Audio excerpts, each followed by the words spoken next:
Planning Commission Chair Brian Bear.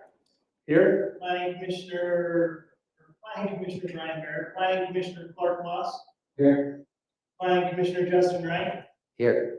Planning Commissioner Kevin Paulson. Here. Planning Commission Chair Carrie Carroll. Here. Councilmember Florence Saddle. Here. Brandon, it's not on the minutes, but are we doing the flag or we're not doing that anymore? Yeah, we'll do the opening ceremony flag. Okay. Oh, it's not. That's good. Okay, we will have, Okay. okay, we will have presentation of the flag with Clark and then the prayer given by Kevin. Everyone will rise. Repeat the pledge of allegiance. I pledge allegiance to the flag of the United States of America and to the republic for which it stands, one nation, under God, indivisible, with liberty and justice for all.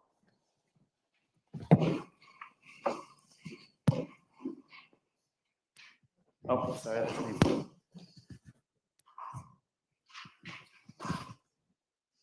Dear Heavenly Father, we're grateful for this day. We're grateful that we can gather together and to discuss the future of our city. We're grateful that there's so many in the city who care about its future and its development. We pray that we can discuss these various ideas about the future with respect and love. Bless us that we can understand what the needs of our citizens now and into the future will be, and that we can make judicious decisions. And we say this in the name of Jesus Christ, amen. Amen. Thank you, everyone. Okay. Do we have minutes to approve? But I did not get them drafted in your meeting box, sorry. Okay, so we'll, So I'll get those dropped in. We'll get them. okay, in April. Okay, thank you. Okay, tonight is a public hearing to receive public comment on the city's general plan before we make any recommendation. Brandon, do we have some minutes? Can we present that for us? Yeah, I've got,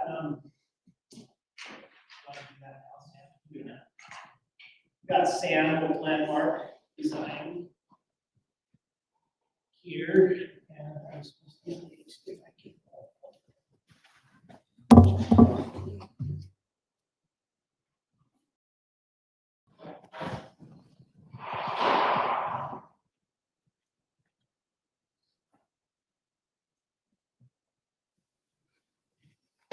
Where was that HDMI, Brandon?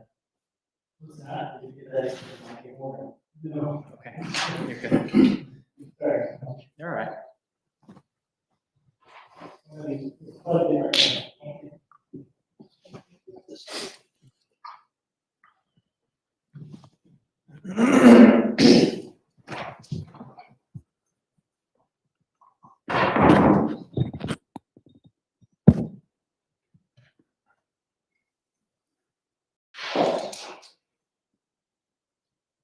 Good evening.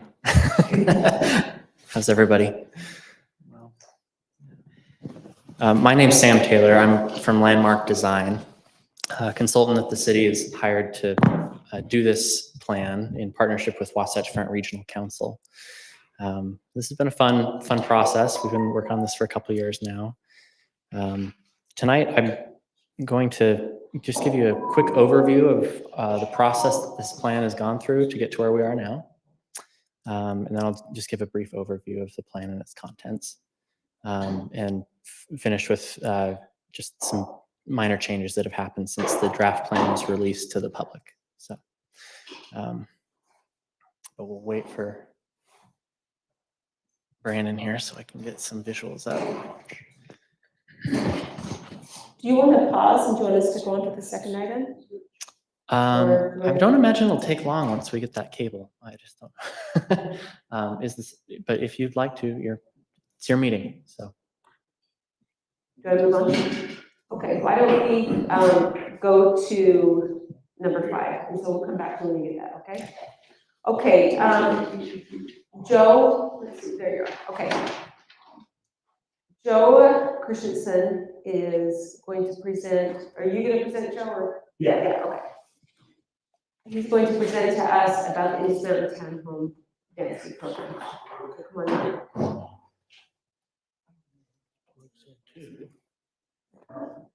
in. Right, I understand. Just at the microphone, would be great, thanks, Joe. Here, we'll get it already.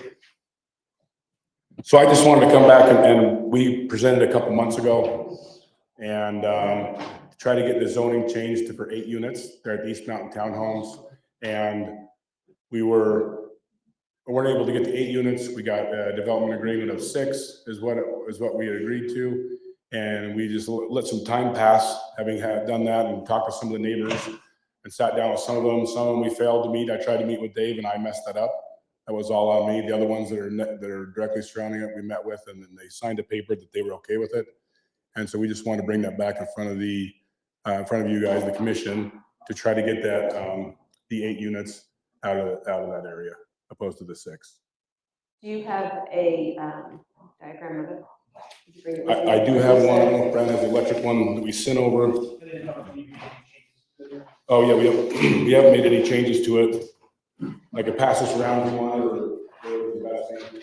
I just didn't know if we had one to put up on the screen for everybody to see. Not today, okay. Yeah. So it's the same as what it was. I didn't make any changes to it. We were just, like I say, we were just trying to come back to present it again. Look, after having some time in the past to see if we could push that through, having talked to some of the neighbors and resolve some of those concerns with them. Okay, and for the 8 units versus 6. Right. And 6 won't work for you?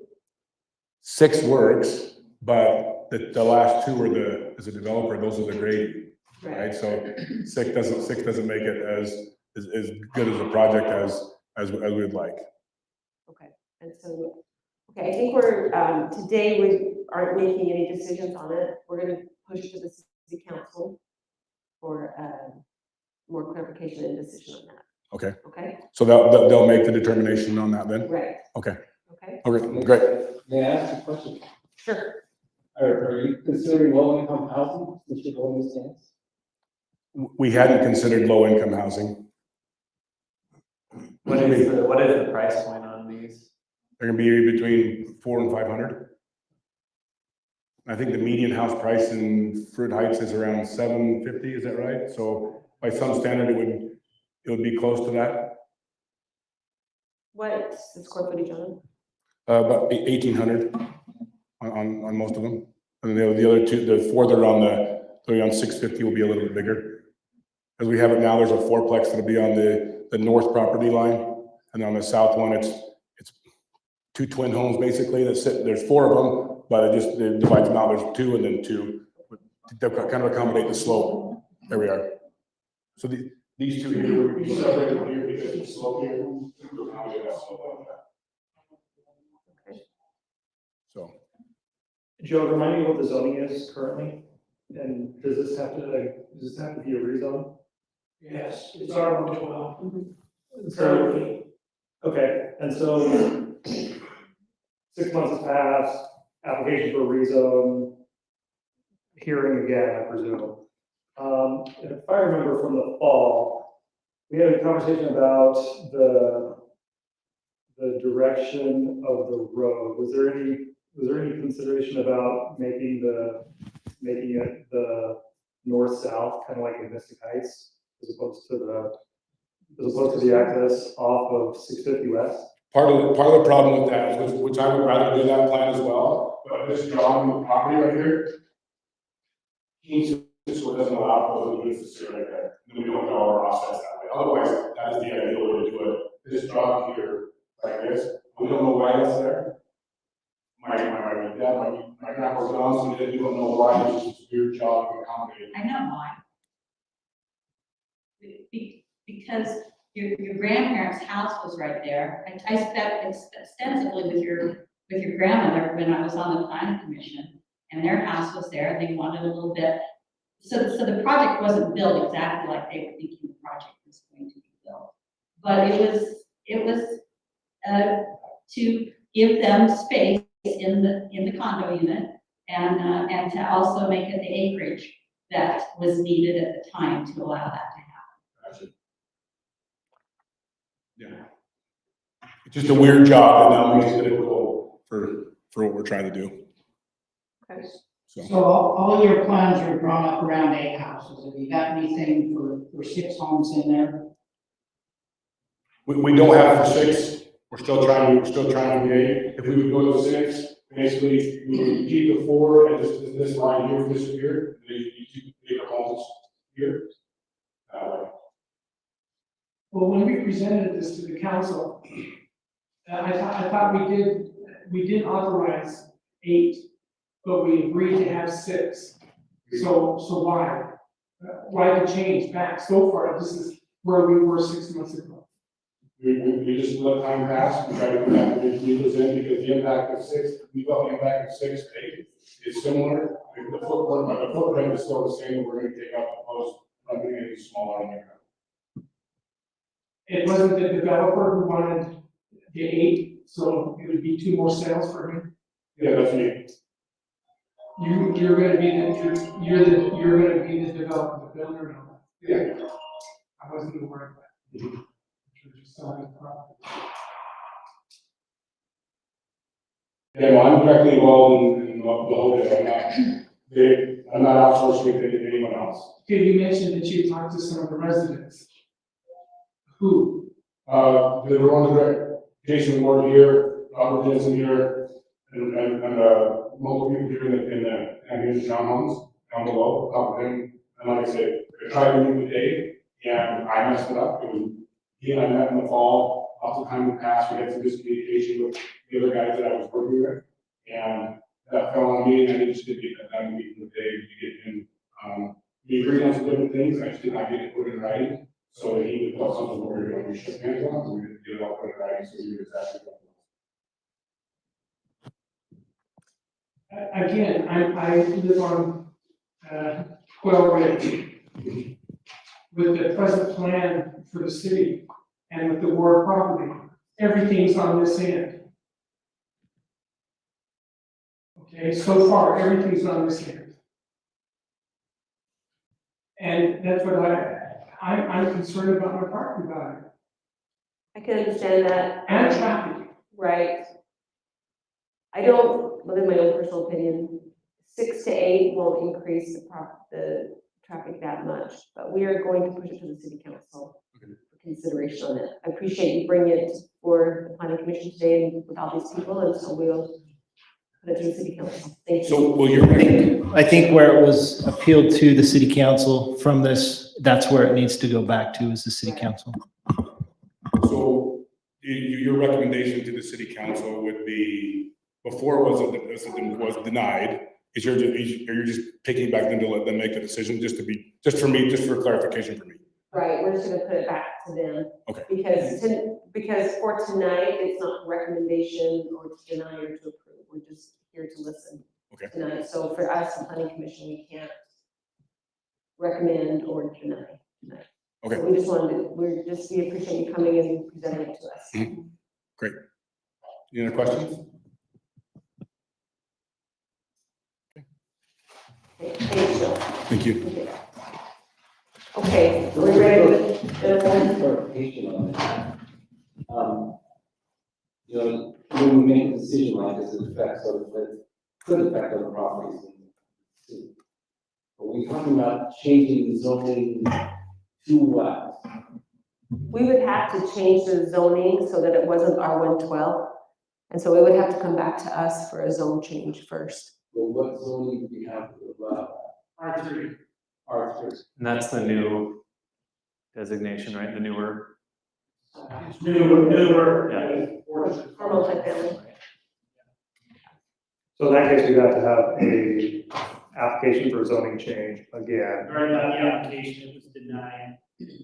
So it's on appeal to the city council, and they, City council, approved it with the condition that it would be 60 units, the 8 acres. The developer is now petitioning that decision by the city council. Okay. So the recommendation from the staff was, as he was shown, 8 units to the acre. Wait, say that again, come out from behind the wall, what was the recommendation? The recommendation from the staff was 8 units as shown on the site plan. to the planning commission and the city council. Now, I just want to remind you, this is not a public hearing. He is here to petition the planning commission. We're going to send it on to the city council because the city council was the last ones to hear it. And they're the ones that need to bring this back up. They were the ones that made the recommendation to approve 6 units to the acre, the rezone based on 6 units to the acre. So we'll kick it back to the city council. City council will determine whether or not they're going to consider 8 units to the acre or 8 units on the development or 6 units on the development. Thank you. Thanks.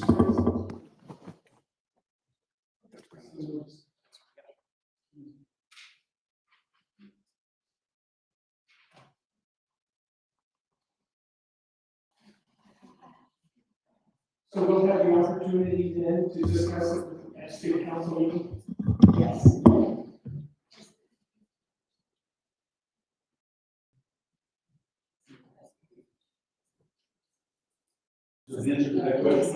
Yeah, I said yes. She nodded.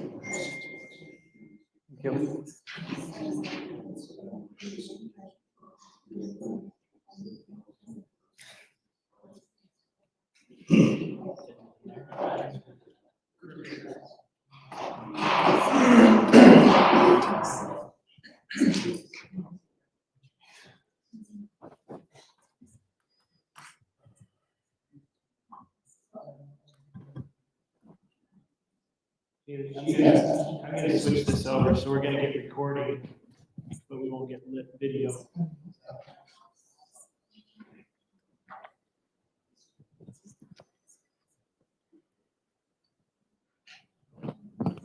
Okay.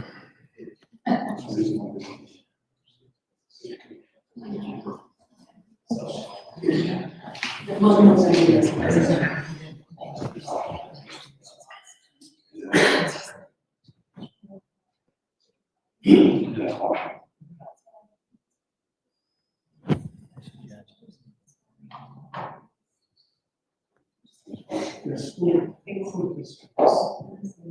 So. Some districts have 2 people.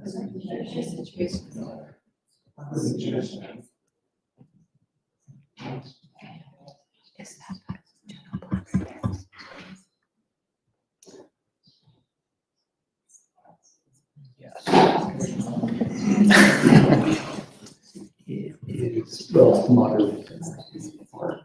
Here's the job. Oh, my screen recognized something there.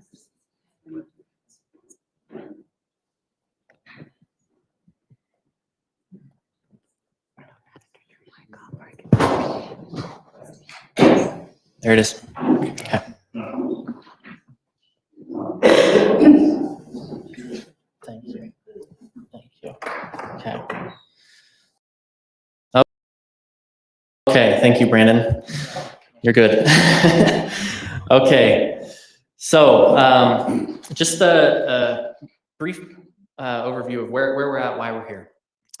General plan, for the benefit of public attending tonight. General plan is required for all municipalities by the state of Utah, and has specific elements that it should address. And we'll get into some of those details, but the chapters are kind of arranged around those required elements. And really, it's intended to be a visioning document. It's a guide. Right? There's nothing that's restrictive or binding about this document, but it's intended to help city staff, the planning commission, and the council all work together towards some common goals and ideas to kind of guide growth and development in the city for the next 20 years or so, 10 to 20 years. It's meant to be a living document. It's meant to be updated on a regular basis. And, so, expect to see changes to this in the future. But, here we are. It's time for an update. It's been a while since Fruit Heights has had an update. So that's why the city's going through this process. Here's a kind of a graphic showing kind of where we've come from. And we've been going through a public engagement process throughout this project. We had an advisory committee composed of city staff, citizens, representatives. They met with us for a couple of meetings. And then we went to the public for a public scoping period. We had an open house here at City Hall, as well as an online mapping questionnaire. And we gained a lot of interesting feedback and responses from that that were very informative into formulating ideas and concepts for the plan. We also had focus interviews with a couple of groups. And then once we had some concepts formulated, we took those to the public again in a public workshop and the City Council and Planning Commission in a joint meeting prior to drafting the plan. The plan, once the draft plan was put together, we had an open house with the public in February and received comments on it there. So, we've been going through this, process where we're trying to go back and forth between the public and our meeting with city staff, try and hone this in on what the plan's content is. Yep. Oh, I'm sorry. Okay, can you hear me now? Okay. So throughout our public engagement to the different meetings with everybody, we heard some key issues that sort of emerged from that. And we heard a lot of different things, but definitely concern over preserving the remaining open space. As a community, you're nearly built out. So how do we preserve what's remaining? There was a lot of desire for more commercial options, particularly small scale retail and dining and things of that nature. People wanted things to be able to do within Fruit Heights. And some people were interested in having an actual town center.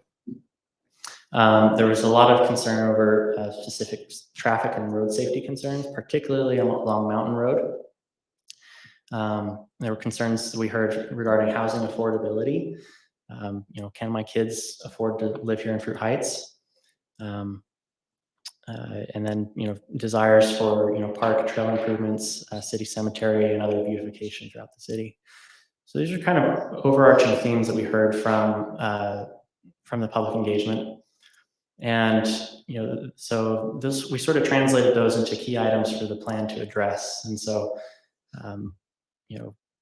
creating small commercial areas within the city, partly to help the city's tax base, but also to provide those services and goods that people are looking for and wanting in their community. And developing these, as gathering places to give the community identity and places to gather. But still focusing in on preserving your small town charm and your existing neighborhoods and regarding trying to treat those as sacred. We felt that the plan needed to, offer options for affordable housing to some degree. Partly, that's driven by state requirement. And also, we looked at the golf course and in our discussions with city and county, it was an item brought up that, the golf course, although there's no plan to change that use, if at some future day that were to change hands, what would the future of that site be? So that question arose as well. And then how do we make the walking and biking infrastructure throughout the city a little safer for those that are using foot and bike? So that's led us into the draft general plan. A quick overview of what the contents of the plan are. It's arranged in 7 chapters with an appendix. Chapter 1 provides a background and introduction of the plan. Primarily talks about demographics, but also kind of summarizes the public involvement that we did, as well as just some other background information. And it concludes with the guiding principles. These are the overarching sort of principles that we used to help shape the development of the rest of the plan. Chapter 2 examines your existing land use within Fruit Heights and the zoning, and outlines a new future land use plan, and with descriptions of what those future land uses would be. It also contains a scenario. So I'll just go to this slide. So here's the future land use map. This is meant to be a more general document. It's not a zoning map, but it's intended to inform any future changes to the zoning map. as they come along. And as you can see, it identifies, different land use types as well as different commercial centers which could take shape within Fruit Heights. And then the chapter provides descriptions and example imagery of those land uses as well. Also within chapter 2, the land use chapter, is a scenario of how the golf course could redevelop if it came to that. But the plan makes very clear that the city is not actively pursuing this. This is just sort of a back pocket scenario for that, if that were to happen.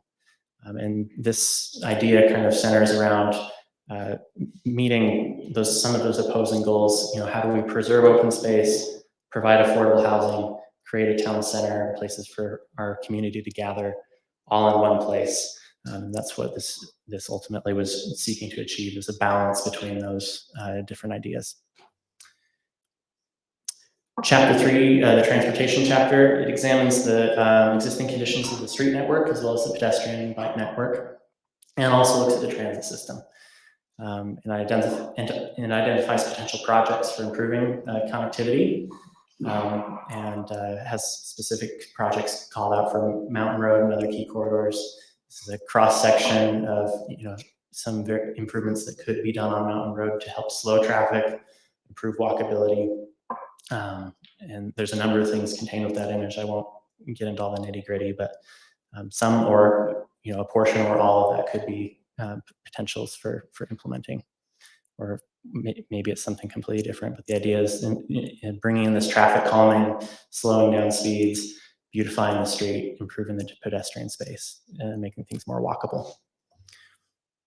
And so all those transportation recommendations are captured in this network map. There's roadway crossings, sidewalk gaps to be filled, making trail linkages and connections, and then making connections to transit as well. Chapter 4 is the moderate income housing chapter, and it is a requirement from the state as part of the city's moderate income housing plan. It has to be updated annually. And so it identifies a series of strategies provided by the state from a long list that they have. And so there's a selected group of strategies that have been chosen, and an implementation plan to make those happen. And I will actually list those out in another slide later. And then chapter 5 is economic development, and it analyzes taxable sales and the market outlook for Fruit Heights, and examines the supportable commercial zoning and some tax generation scenarios for the future land use. Chapter 6 looks at the park system. How are the parks distributed throughout the city? Are they within walking distance of homes? Where are the gaps? And how much park acreage do you have based on your population? Those are kind of the factors that go into that analysis. Identifying your level of service. Fruit Heights is actually doing pretty good in that regard, but there are some gaps in the city, and so there's those recommendations to fill those gaps. A couple of, primarily up in the Eastern Bench and maybe in the South, small local parks, but generally Nichols Park provides a really great level of service in that regard. The chapter 6 also looks at the trail network and how to make it makes recommendations for linkages to make that system a little bit more robust. Primarily looking at the Bonneville Shoreline Trail as well as the Bear Creek Trail, but also bike ways on-street bike ways throughout the city, and trying to link a network together so that people can get around the city on bike or foot.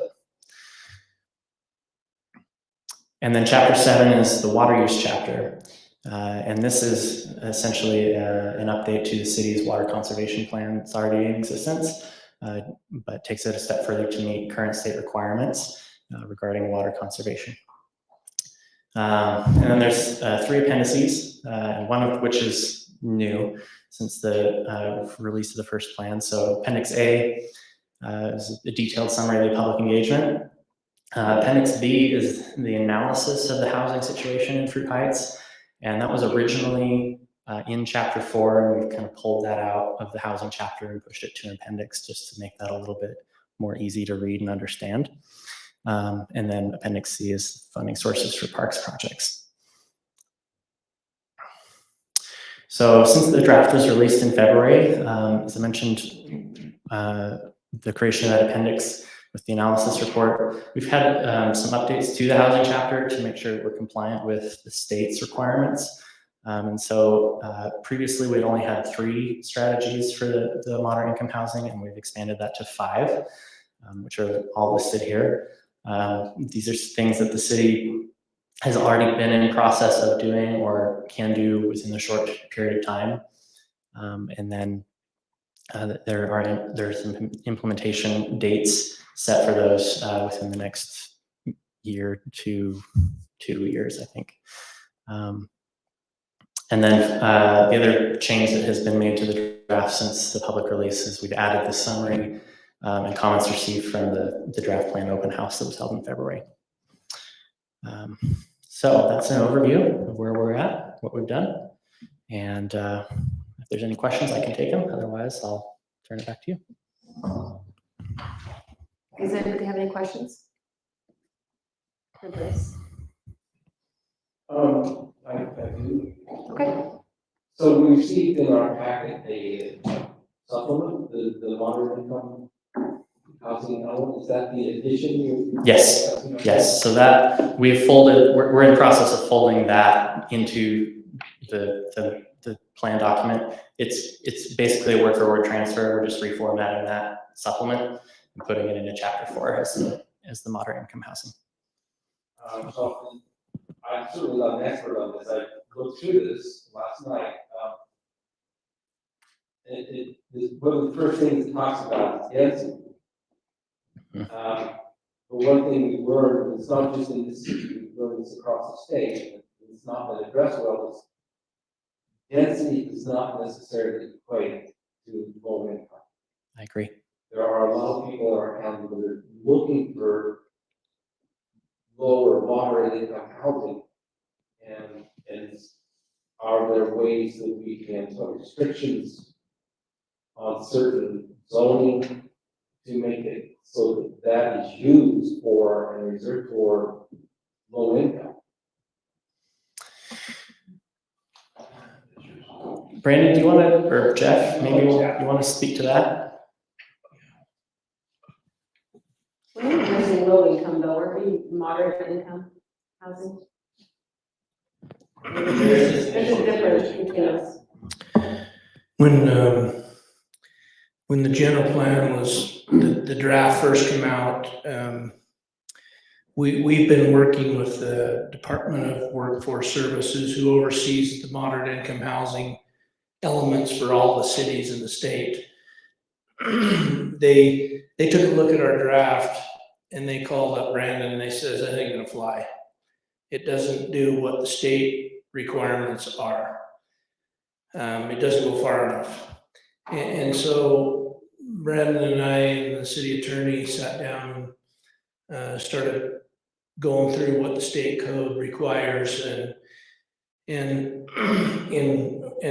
working with Lewis Young Robertson, who kind of put together this moderate income element of the plan. We come up with these 5 strategies out of 5 strategies that the state sets aside. That right in and of itself tells you the challenge that a city like Fruit Heights has, is that we believed that there was only 5 out of 25 that we even had maybe even a remote shot at trying to do. And we have to have at least 3. 3 is the minimum. So we've identified 5. I believe that it will be a challenge to do most of them. I like the words that the attorney used when he said, it's about making an effort. You have to show that you're making an effort to try and do some of these things. just a couple of the challenges that we identified that I think Fruit Heights has, and this goes to your question, Clark. I'm just kind of getting there the long way. So you say, well, what can we do? Well, what are we faced with? The state's definition of affordable housing is anything anyone that it's a home that can be purchased by someone that is making 80% of the area median income. Well, the area median income in Fruit Heights is 104 right now. And so 80% of that is 83,000. So what you're trying to accomplish, if you're going to meet what the state's saying, is that somebody that's making $83,000 can afford a house in Fruit Heights City. That's the goal. The challenge with that is that when you look at the fact that you're not supposed to spend over 30% for housing, and that's broken down by principal, interest, insurance, taxes, utilities. When you break all that out, that means that a family making $83,000 can afford a $2,000 house payment. That buys you at 6.5% interest a $260,000 home. There are no $260,000 homes for sale in Fruit Heights. In fact, nothing even in that neighborhood. The median home price in Davis County right now is $510,000. The median home price in Fruit Heights is $740,000. To afford a $740,000 home, you've got to be making $185,000 a year. That's more than double what we're supposed to be shooting for. It's further complicated by the fact that property sells for $300,000 an acre. The property sells for more than you expect the end product to be able to sell for. So you're asking a developer to put in utilities and build houses for free and sell them for less than they paid for the ground. It's a challenge that this city will struggle with mightily, and we're not alone. There's many cities up and down the Wasatch Front that are in the exact same boat, trying to meet these kinds of requirements. It will be a challenge, but what we're committing to in this general plan is saying we're going to make an effort. We're going to look at some things. We've identified the largest pieces of property left in the city. And we'll look at meeting with those property owners and seeing if there's any interest in trying to do some higher density projects and try and identify those in the general plan. We'll talk about deed restrictions. We'll talk about higher density. We're even going to have a conversation about reducing impact fees, which is extremely difficult for a small city on a small budget. To give away your only source of income when you've got no commercial base. Those will be very difficult decisions. And I don't know at the end of the day what you're going to be able to do or not, but we'll go through the motion and see where we end up. And I think that's the best that we can hope for right now, given these circumstances. And the state's asking the city to do something that is a tall order, to say the least.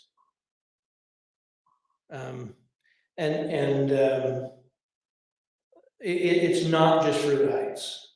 This situation exists in a lot of locations. Thank you for the explanation. Anything else regarding that? If interest rates go down, it'll be more compliance, right? Yeah. Anything that it's hard to imagine that anything we do is going to move the needle one way or the other.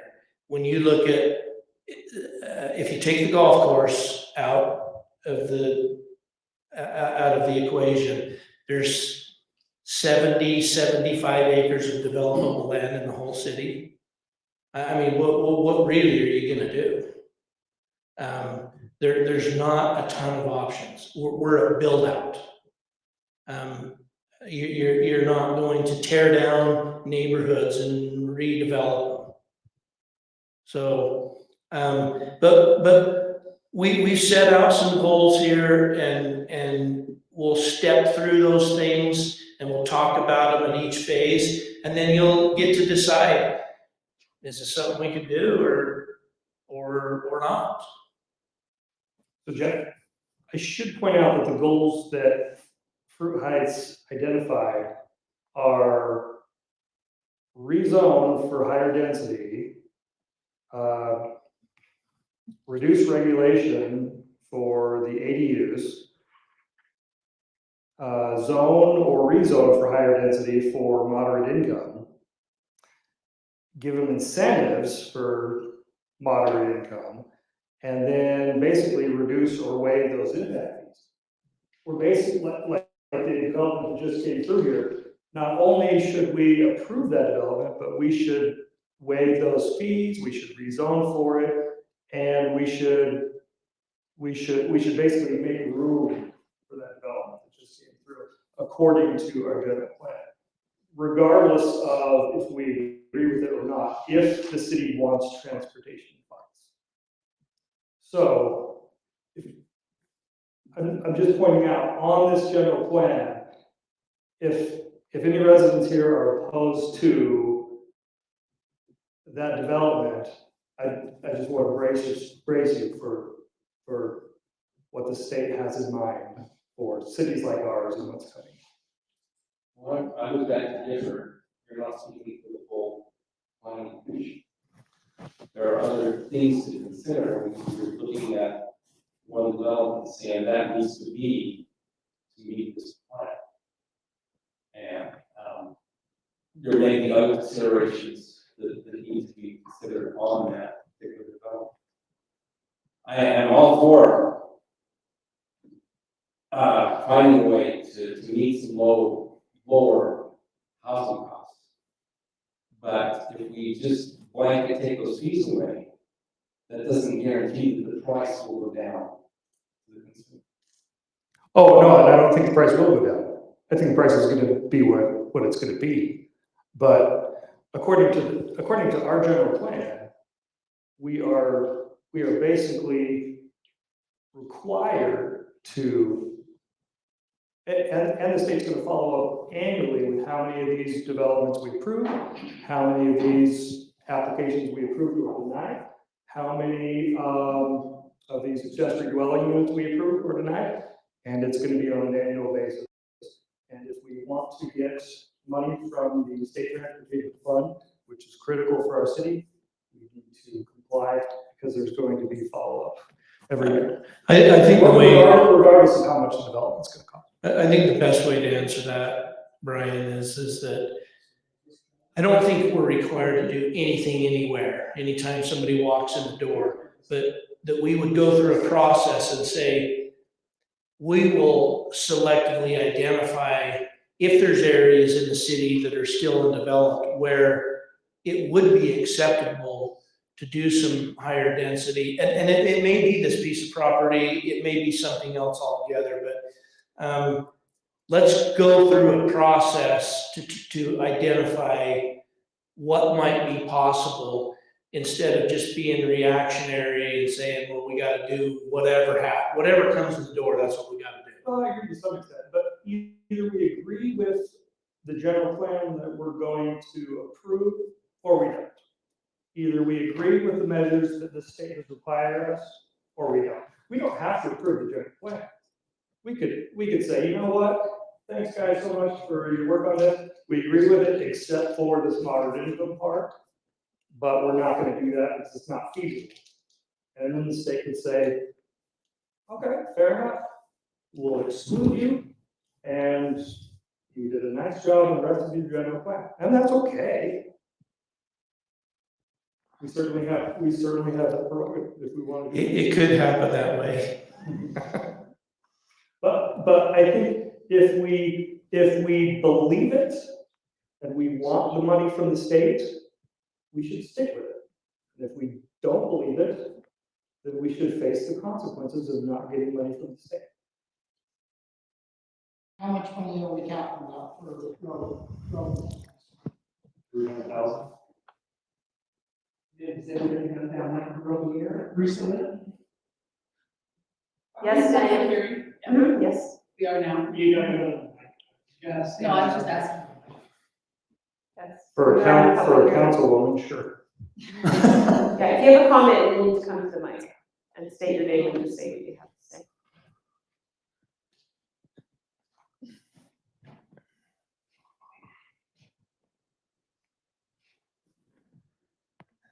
I'm Don Carroll. I live on Signal Hill. Question for Jeff. Is the county doing anything, because we're not unique within the county, but we're struggling to hit these requirements from the state. Are you aware of anything that the county's doing at the county level to help cities like Fruit Heights, Farmington, and others that are struggling with these same requirements? Yeah, the county manages a community development block grant program that we've talked about recently that we could look at giving grants out to like first-time home buyers and things to try and buy down interest rates or give them down payment assistance. State of Utah just passed a law giving people, first-time home buyers, $20,000 for first-time home buyers, but that one's kind of interesting. It can't be over $450,000, and it has to be new construction, which is very limiting. And when you talk about the median home price of $510,000, I'm not sure who's in Davis County is going to be helped by that. Interesting that Don asked this question. Davis County as an entity is in an interesting situation because as the unincorporated county is less than 5,000 population, we don't have to meet any of these requirements. So the county itself doesn't have to do it. But all of the cities have to do it. I was just gonna say, Jeff, isn't that $20,000? That's a loan that has to be paid back. That's not There are some restrictions if It's a silent second, meaning there's no repayment Until you unless sell. you sell. Yes, if you sell, you have to pay it back. If you don't sell within the term of the mortgage, then you don't have to pay it back. If you sell it, you have to give part of the equity back. Yeah. If it's above 10,000. There's some rules. There are some programs, Don, and there's things, there's different things that are going around. There's help for people that are in the service industry, firefighters, policemen, school teachers, things like that. I look at all of that stuff and collectively, all of it, I don't think helps somebody that is trying to buy a house in Fruit Heights City, honestly. I mean, you're talking about $10,000, $20,000, whoop-de-doo. Well, I think, again, kind of going back to what we've talked about, these state statutes, really when you're dealing with the state with statutes like this, it's a race against a bear. Can you beat the other cities? Can you make efforts forward? No one's going to be perfect with these statutes. They're very high expectations. It's an aggregation of marginal gains. We take little steps forward so that we change our mindset. Instead of automatically saying, oh, high density, yeah, that's not Fruit Heights. We say, how can we incorporate that sort of idea into Fruit Heights? And I think we're making decent marginal gains. We've talked about internal ADUs. We've passed that ordinance. We're going to talk about external ADUs. And I hope we'll pass that as well. I think what we have to have in mind when we're doing this general plan, a big part of it is what mindset do we have toward the future? Are we going to be 100% hit a home run on this general plan? No way. Are we going to do all the things in the general plan? Probably not. I don't think the county is looking to sell a golf course. So I know that's a big concern. People will get to that. Mhm. But we have to show the state that we're taking steps. And I think if you were to poll every city in the state, I've already pulled all my hair, everyone's pulling their hair out about this issue, because it seems scary, but the state, if they were to strictly apply this, day one, everyone fails, nobody gets money, and our roads are terrible. That's the reality of what we're dealing with here. So we can't let perfect be the enemy of good. We have to realize this is aspirational. This is steps forward on our mindset, and continued efforts we're making. I think we've made good progress in the past couple of years in taking little steps. And even, the fact that we're having, who was it, Mr. Christensen come again, so that we can review this and see if there's a way to make that fit within kind of the general understanding that we have of the city and its past, and make it fit into that. I think that's marginal gains. And passing that internal accessory dwelling unit ordinance checks one of the boxes. Boom, it's done. So we've already met that. We're at 20%. And if we can figure out how to get pretty close on 2 other ones, then we'd be there. So Well, the R3 is new zoning, if I'm not mistaken, is that correct? It's newer, but it was new when Orchard Farms was developed, which is about 10 years ago. Tell the state it's new, not newer, okay? We gotta sell this, all right? one of the problems is the state doesn't recognize what you've already done. Right. It's like, what have you done lately? And so, we have an 80-unit apartment complex down here at the bottom of Nichols Road. Those would be, by definition, considered affordable housing. We've got 86 trailer homes inside the city boundaries that would probably all fall within that qualification of affordable housing. But that's not part of the law. It doesn't matter what we already have. Well, we should probably update R3 and R18. We're proposing to bring in a new ordinance, specifically because that's one of the things that you can do is create a new ordinance. And this new ordinance would identify some of the incentives that we could possibly look at. And we've already worked on a draft of that. And so we'll be looking at that here in the near future and talking about that more in detail. Thank you. Is there any other comments from the public? I'll just make one quick comment. Come on up.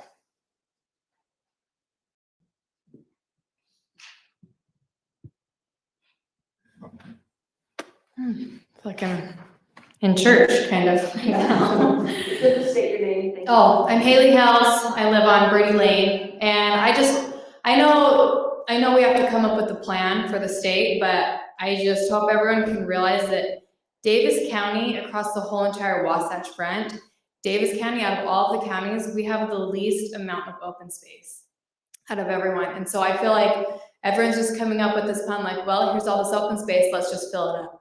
Like, I think us as a community, we need to value this open space because this is what makes our cities great. This is what makes Fruit Heights a valuable place to live. This is why people want to live here.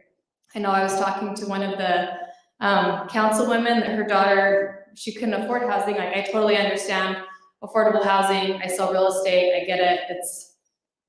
It's ridiculous. But I remember I was talking to one of the city councilwomen, her daughter ended up moving to Texas, and she loves it so much because it sits right on a golf course and it's open space. We've had this golf course for 50 plus years. Once we make that decision to take it away, you will never get it back.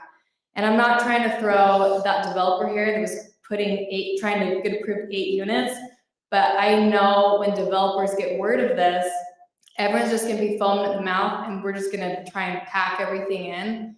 I think it's a pretty plan, but I think if it actually got approved and went through the steps, that it would definitely, what am I trying to say? Just trying to pack that all in. I think this kind of just sends the wrong message to the state on what we want to do with this property. I know I was talking to Brandon a little bit that the Owen County Commissioners aren't even for this idea, they're against it. So I think we're already getting way ahead of ourselves when we're presenting a plan that they don't even like either. That's something to think about. I think there's plenty of other cities in the state of Utah that has affordable high density. Just because we have open land doesn't mean that we should just build on it and make it affordable. That's kind of all I wanted to say. So. What's the plan to acquire the property? What's the plan to acquire the property, to acquire the golf course? I think the way it's set up is just if the Right. county sells. Plan then B, yeah. It's not like, I think we've talked about this a lot. I live, my best backdoor neighbor is the golf course. Mhm. Although sometimes they throw beer cans over and I want that to stop, but, no, I think it's if then. Again, I invited Hales because Haley presented the idea of, hey, what about open space? I'm like, oh, I didn't think so much about that. And one thought I had in considering, again, looking through some of the comments that was presented about some of the things we want, like a city center, some higher density housing and open space. Part of me is wondering, is there a way in our plan, again, this is pointing out to commissions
Brian Law, live on Green Road. First of all, I just want to thank the city for doing this. I think planning is an extremely important thing to do.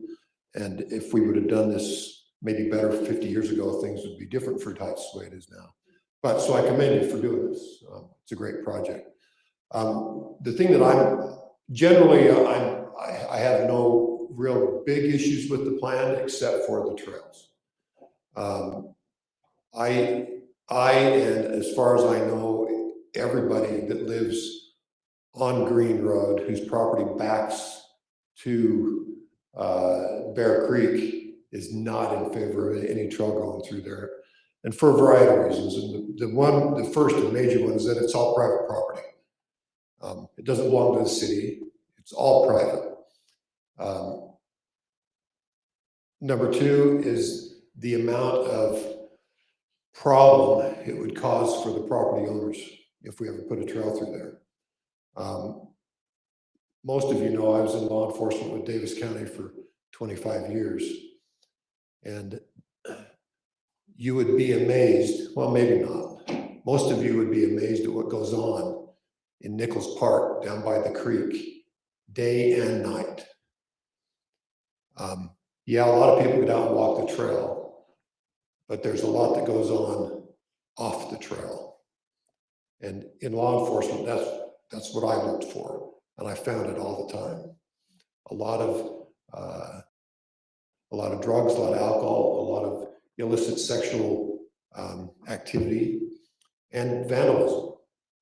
I mean, if you look at the homes that are currently in the park, I mean, most of them have put up fences, good sized fences, to keep people from coming onto their property, because that's what they do. You can put a trail in, but, and maybe the majority of people stay on the trail, but there's a lot that don't. They want to go explore, they want to go see. And I know I would have kids and adults in my backyard because they wanted to go see what's up there. We enjoy having the deer. We enjoy having the turkeys. We enjoy having the bobcats that were down there a couple years ago. We do not enjoy the raccoons. Not at all. But it's wonderful to have that open space back there. Granted, it's private property, but the amount of problems it would cause for all the property owners are really insurmountable. They'll never go away, never. We have Green Road, which is no longer connected to Highway 89. It's a great place to ride your bike and walk up the sidewalk. So there's just no need for the trail going through next to Bear Creek, or Hates Creek, from Highway 89 to Mountain Road. Now, I'm just going to add one thing to that, and you might think, well, that doesn't have anything to do with it, but it does.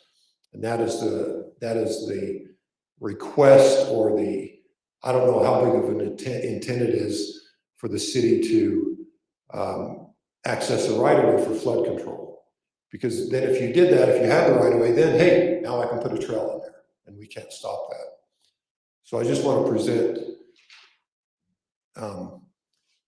so what if the water goes out of the creek bed between Mountain Road and Highway 89? So what? That's the natural floodplain. It's been there for 2,000 years. It's not going anywhere. Granted, you do have to keep the culvert open going underneath the highway, but so what if the water goes out? There's no homes down there that would be impacted in any way, shape, or form. Roundy's have a barn and they have a corral down there. So what? A little water runs through it for a few weeks, they clean it up, and it's just fine. And actually, if the water were to come out of the canal, that was, how many years ago, Brandon, was that, did they take a tractor down there and make that? 83, it was 83, 84, they took after the floods of 83, they went down there. So, and they made a canal for the creek to go, which totally ruined it. It did. It totally ruined it down there. Because now the creek can't meander, and so it results in a different habitat of the vegetation down there. But if the water comes out of that canal, any water that spills out and goes over slows it down. It meanders, it goes much slower. It just then collects down at the bottom at the highway and goes through the culvert. It is important to keep the culvert open, but the city has access to that. They can do that. And even now, I don't think there's any homeowner that's opposed. If the city wanted to send a crew down, a hand crew down, walk through the basin that's there right now and throw logs out, nobody's going to complain about that. But there's no need for a trail, and there's no need for a right of way for flood control, because it doesn't matter if the water comes out of the canal down there. It's not going to hurt anything. Questions? Thank you for your comment, appreciate it. Okay, any other questions? Okay. You're done with the I presentation? have one question. I think I can stand here and say it. I just want to know, how the city would propose to acquire the property for the trail. Do they want to buy it? Do they want to have a judgment against it? Or how do they want to acquire that property since it's all Brandon will answer. private property? We need to, that needs to be addressed so that you can either take that thing off of the book or tell us how this is going to be done. Brandon will address that for you. So let me just address that really quick. Right now, the city isn't going to do anything. We aren't going to do anything. It's going to remain as it is. If at some point the city has a need to go further with the trail, we would purchase property and we would purchase enough for a trail. That's all we would do. You'd have to, you'd have to buy my whole piece of property. I have 2.5 acres in there, and that's, I've got to sell the whole thing and not a piece of it, because the county in 1983 has already divided my property. They went down through there with a D8 cat or a huge track hoe and put a big channel down through there. I can't get over past it to the back part of my property. So I don't really need. Would you be willing to sell that to the city? Pardon me? Would you be willing to sell that to the city? I would like to sell the whole piece. I think. I'm just messing with you, Max. We don't have any. Between Brian and I, we'd probably sell 3 houses and all of our property for the going price of property in Fruit Heights, plus the houses. I mean, that's about what we'd like to do. In other words, I think you know what my idea is, the trail in my backyard. I don't want my house to be burned down by somebody throwing a cigarette in because my place is full of jungle. And if somebody throws a cigarette over there, my house is gone, and probably a few other people's houses. I really don't want anybody in my backyard. The other proposal I would say is, the city would want, I got a big lot, and the city thinks that, okay, maybe I ought to give a portion of that to the city. Well, I would propose that everybody in Fruit Heights give 8 feet of their back of their property. We make bike trails and walking paths between their homes. I think that would be a really good idea for everybody, if you expect me to give property for the trail. So think about it. Think about your house, and your house, and your house, and your house, if you want to give 8 feet of property for it. Think about it. Thank you for your comment, appreciate it. In other words, my proposal is to remove this trail from the master plan. It was put on about 40 years ago by people who did not have property in that area. They thought it'd be a really great thing. Okay, you know what my feeling is now. Thank you. Thank you. Okay, we're going to move on to I think we discussed it quite a bit, a positive or negative recommendation for the general plan. As a planning commission, do you have a discussion you'd like to have? I think we've heard a lot about it, that we want more open space, keep it that way. I think all of us would say we don't want the golf course sold, but if it does, this is what the plan is before us. Is there any other comments from the planning commission? I have a comment. Looking at it, it's hard to tell page, but just looking at the proposal for the golf course. And I guess I have a little bit of concern. Once things get on the plan, they can stay there a long time. And we'll all be gone, and one of the things that were said in this room will be forgotten. But there are trails coming off of that maybe it's because Max comment. There are places in that plan where we have trails going between houses. And Max, just so you know, one of those trails goes right next to my house, so I get you, man. I understand where you're coming from. Do you like it?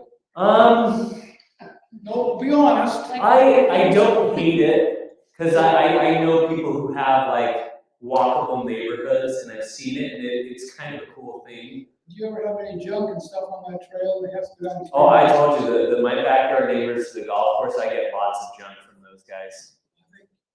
And those are golfers. Yeah, but my kids try to sell them golf balls, so it's kind of a give and take. Anyway, so, you know. But I think, Clark, the difference is on the general plan, if you already know in the plan that you're going to have a trail between your house, it's just there. And we've lived in communities where we have had trails right by us. I personally like it. And I don't mind if it's by my property. And I like having a walking neighborhood. Okay, you wanna give up 8 feet of your backyard or? Well, if I had 2.5 acres, Your backyard, if I give up mine, I expect you to give up yours. I'll give up the same percentage as yours for my third of an acre. And you have 2.5 acres, so my third would be maybe 8 inches. So that would be fine. Okay, you get all your neighbors to do the same thing, so you can have the trail through there. Perfect. Yeah. Well, I'm just saying, the general plan, if they know that it's there, it's what they know. in these cases, there's, and I'm not sure which houses are, but I haven't looked at all 3 cases where that goes through. And it would go through a couple of people's, back patios. Can I just make a comment? Yes. I think we're missing one key word here, general. It's not stupid plan, or it's not misplanned plan. It's just a general plan where we're saying potentially at some point in the future, if this happens, then we would be looking at a location in this area to put some amenities. Now, does that mean that that is going to develop the way it develops? No, I don't see it going that way. But remember, this is general in nature, not specific in nature. So keep that in mind when you're talking about a general plan, general in nature. So I agree with you, Clark. I've been down there. I've had an individual in my office with his finger in my chest telling me that he was not going to allow the trail in the golf course to go through his house. The city would, much like Max and Brian, the city would have to buy the property. Hey, we're just simply saying, based on comments that we have received about the general plan, these are things that people want to see. General in nature. Remember, general plan. The goal is to create connectivity between the trail at Bear Creek now and the mountains, right? So you can see here, there's actually 2 routes on the map. Better detail on the trails map in chapter 6. But ultimately, that's saying whether it's this alignment or that alignment, doesn't really matter. Whichever of those alternates you take, the point is we want to get people from city to mountain and create that linkage across the city, and hopefully even beyond Fruit Heights and down into, Kaysville and further. So it's about creating this network. That's the general goal and intent of And the reminder for everyone is all of these meetings that we have now for zoning changes, for any changes to the existing structure of the land, they will have to take place. There will have to be public hearings. So that there will be opportunities to say, hey, I don't want this developer to come in and develop a golf course. I don't want this to happen. These are all theoretical ideas that at some point, if they were ever to become real, they would have to go through this whole process. The public would be notified. They'd have the opportunity to object. That would be the opportunity. So the only comment I have is what I had earlier. I think it makes sense, especially, with the section about the golf course, to highlight in a clear separate section that the plan put together here is based on the circumstances of 2023, where there's a housing shortage. And right now, that is something of great concern. However, if that changes, open space is of great concern too, and that will win the day if there is not a housing shortage. So that if someone's pulling this up in 10 years, there's enough houses because the communities have space and they're built out, and there's opportunity now, then Hopefully someone can say, oh, hey, this was the direction that we've been given. I think that would be the only change I would make. Plan.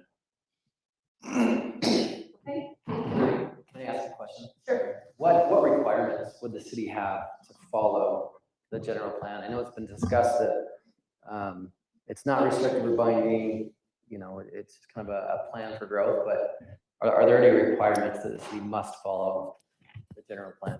Understanding that it would have to go before planning commission and city council and that sort of thing, but. I can answer that. You have the ability as a city to mandate that your general plan is followed right to the teeth. And there are some components of that, trying to talk in the legislature about making that. I think it'd be extremely difficult to say that that's statewide, that's what you've got to do. But Fruit Heights' general plan has always been just a guiding document, something that guides you in your development of the city and your layout of roads and zoning and all of those things. So you're not required to follow it. It's set aside more as a guiding document. These are the recommendations. That means that they can be changed, they can be moved. There are some cities that have passed ordinances saying we mandate that our general plan has to be followed. That has never been the case in Fruit Heights. And it's generally not been the case in most cities. It's more of a guiding document, as Brandon described. So it was mentioned the state funds. I assume that as written, the plan meets the requirements of the state to qualify for the state funds. Is that?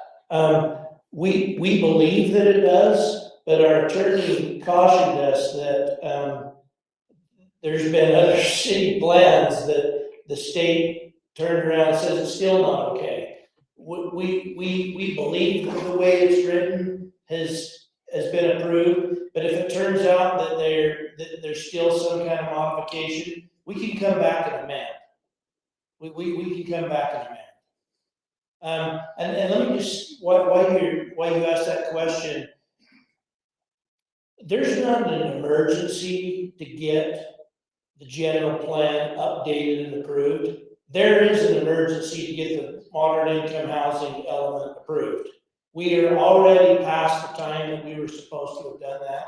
So we've got eyes on us and they're focused on us and they're threatening us and bullying us and whatever else you want to call it. So if you were of a mind to say, hey, there's still some things that we're working on, we believe the moderate income housing piece of it does need to move forward pretty quickly.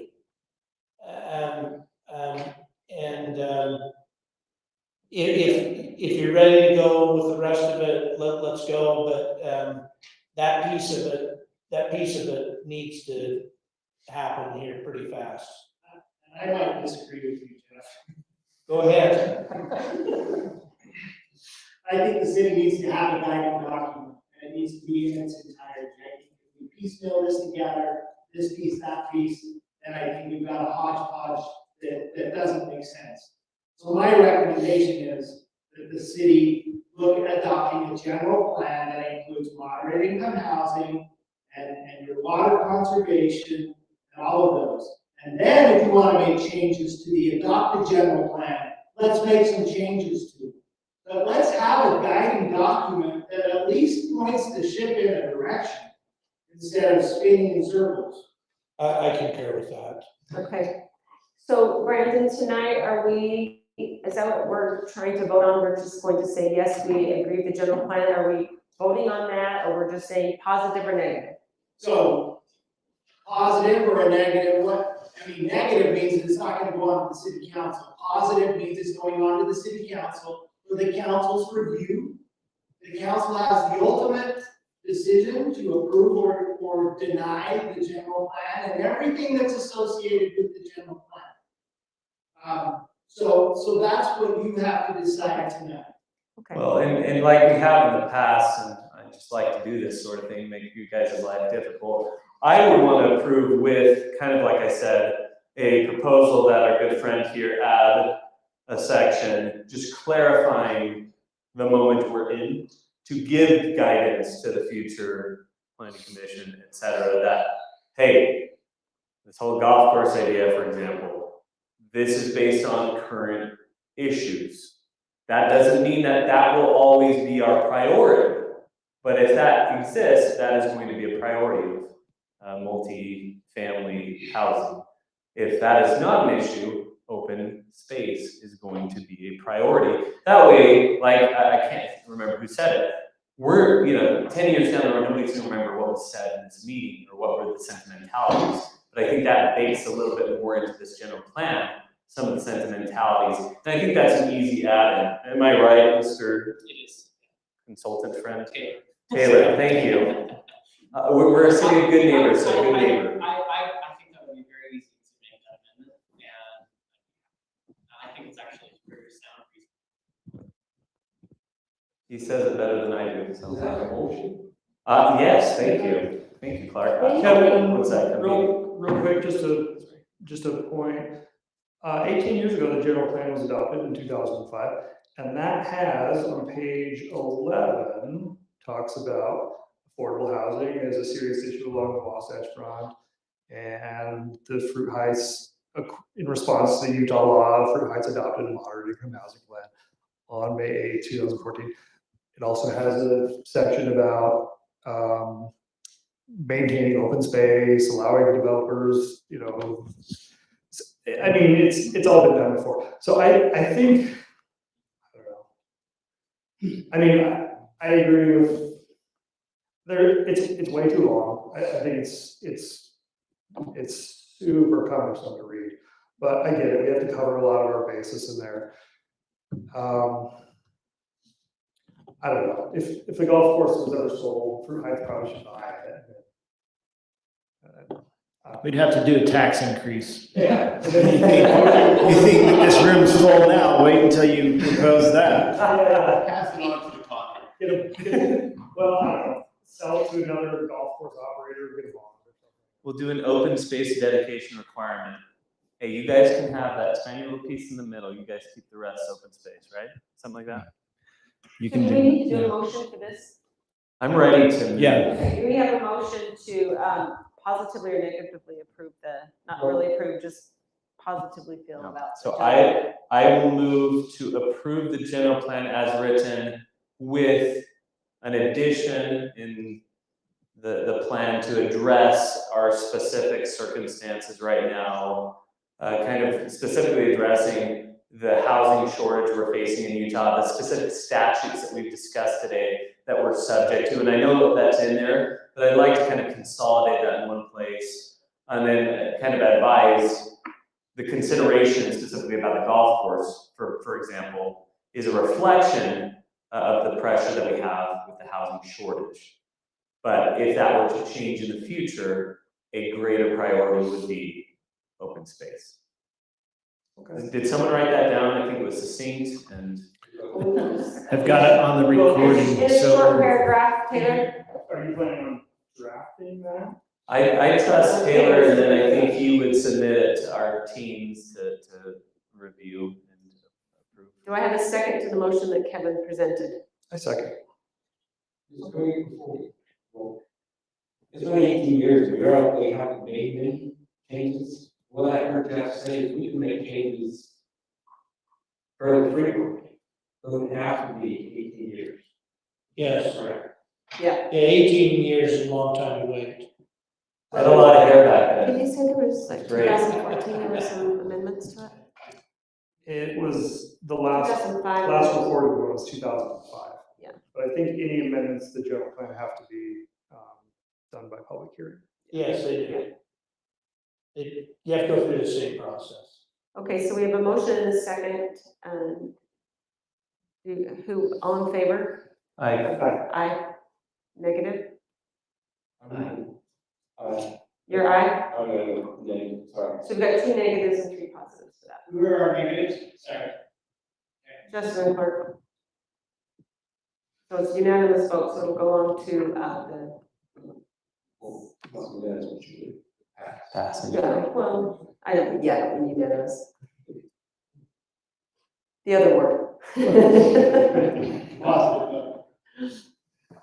Okay, thank you. Our next planning commission meeting is scheduled for April 25th. And do I have a motion to close the meeting? I move to close. Have a second? Second. All in favor? Aye. Aye. Okay, thank you. Thank you.